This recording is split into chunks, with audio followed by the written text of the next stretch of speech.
Concept লাৰ্ণিংলৈ স্বাগতম জনাই আজিৰ ভিডিঅ'টোত আলোচনা কৰিবলৈ ওলাইছোঁ ভক্তি সাহিত্যৰ অন্তৰ্গত অধ্যায় কীৰ্তন, আজামিল উপাখ্যান আৰু বলি চলন। ভিডিঅ'টোৰ জৰিয়তে দীঘলীয়া পাঠ বা অধ্যায় এটা কেনেকৈ সংক্ষিপ্ত ৰূপত নোটছ বনাই অতি কম সময়ত মনত ৰাখিব পাৰোঁ, আনকি পৰীক্ষাৰ আগমুহূৰ্তত দিনত 2-3 বাৰকৈ ৰিভাইজ দিব পাৰোঁ, সেই সম্পৰ্কে জানিবলৈ সক্ষম হ'ব। অধ্যায়টো সম্পূৰ্ণকৈ পঢ়ি ল'ব আৰু এইদৰে সংক্ষিপ্ত ৰূপত লিখি ল'ব পাৰে। আজামিল উপাখ্যানত ভক্তি তত্ত্ব সম্পৰ্কে লিখিবলৈ হ'লে এই কথাখিনি মনত ৰাখিব। ভাগৱত পুৰাণৰ 6ষ্ঠ স্কন্ধৰ উপৰিও প্ৰথম 3টা অধ্যায়ৰ কাহিনীৰ আধাৰত ৰচিত। ভগৱান কৃষ্ণৰ নামৰ মাহাত্ম্য প্ৰকাশ কৰা হৈছে আজামিল উপাখ্যানত। দ্বিতীয়তে উল্লেখ কৰিব আজামিল ব্ৰাহ্মণ আছিল যদিও বেশ্যাৰ সংগত পৰি আজামিলৰ ঔৰস আৰু বেশ্যাৰ গৰ্ভত 10 গৰাকী পুত্ৰ সন্তানৰ জন্ম হৈছিল। কনিষ্ঠ পুত্ৰৰ নাম নাৰায়ণ। মৃত্যুৰ সময়ত 3জন যমদূতে আত্মা বান্ধি নিবলৈ অহাত যমদূতৰ ভয়ংকৰ ৰূপ দেখি ভয়তে চেতন হেৰাই কনিষ্ঠ পুত্ৰ নাৰায়ণৰ কাতৰভাৱে মাতে। লগে লগে বিষ্ণুদূত আহি আজামিলক মুক্ত কৰি বৈকুণ্ঠলৈ যাবলৈ দিয়ে। তৃতীয়তে উল্লেখ কৰিব হৰিৰ নাম কীৰ্তন কৰি মহাপাপীয়েও পাপৰ পৰা পৰিত্ৰাণ পায়। 4 নম্বৰত উল্লেখ কৰিব হৰিৰ নাম বিনা যমদূতৰ শাস্তি নিশ্চিত। 5 নম্বৰত উল্লেখ কৰিব ঈশ্বৰৰ নামেই হওক বা পুত্ৰৰ নামেই হওক নাৰায়ণ নাম উচ্চাৰণ কৰাত পাপ নিৰ্মূল হৈছে। 6 নম্বৰত উল্লেখ কৰিব বিষ্ণুদূতৰ দ্বাৰা নামৰ মাহাত্ম্য কথন কৰা হৈছে। এই কথাখিনি মনত ৰাখি পেলাই আজামিল উপাখ্যানৰ ভক্তি তত্ত্ব বহলাই লিখিব। বলি চলন আখ্যানত ভক্তি তত্ত্ব সম্পৰ্কে লিখিবলৈ হ'লে এই কথাখিনি মনত ৰাখিব। ভাগৱত পুৰাণ 8ম খণ্ডৰ শেষ অধ্যায়ৰ আধাৰত বলি চলন আখ্যান ৰচনা কৰা হৈছিল।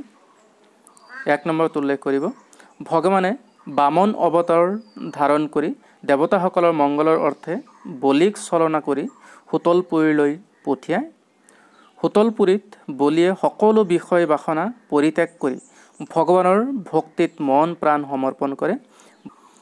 বলিয়ে বিষ্ণু ভক্তিৰ বলত বৈকুণ্ঠতকৈ অধিক শ্ৰেষ্ঠ স্থান সুতলত বসতি কৰিবলৈ অনুগ্ৰহ লাভ কৰে। দ্বিতীয়তে উল্লেখ কৰিব পাদশয়নৰ তাৎপৰ্য প্ৰতিফলিত হৈছে। তৃতীয়তে উল্লেখ কৰিব বলিৰ ভক্তিৰ বশ্যতা মানি ভগৱান বিষ্ণুৱে হাতত গদা লৈ দুৱাৰ ৰক্ষী হৈ থাকিব ধৰে। 4 নম্বৰত উল্লেখ কৰিব শংকৰদেৱে ভক্তিৰ বৰ্ণনাৰ মাজেৰে বৈষ্ণৱ ধৰ্মৰ প্ৰচাৰ কৰে।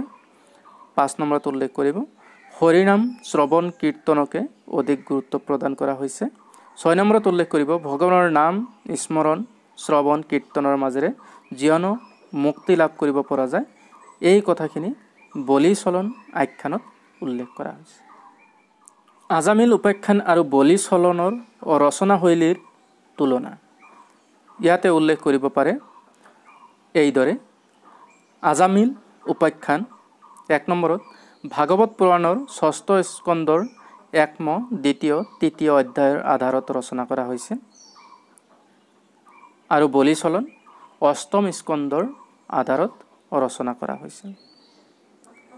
দ্বিতীয়তে উল্লেখ কৰিব 4টা কীৰ্তনত 42টা পদ আছে আজামিল উপাখ্যানত আৰু বলি চলনত 5টা কীৰ্তনত 33টা পদ আছে।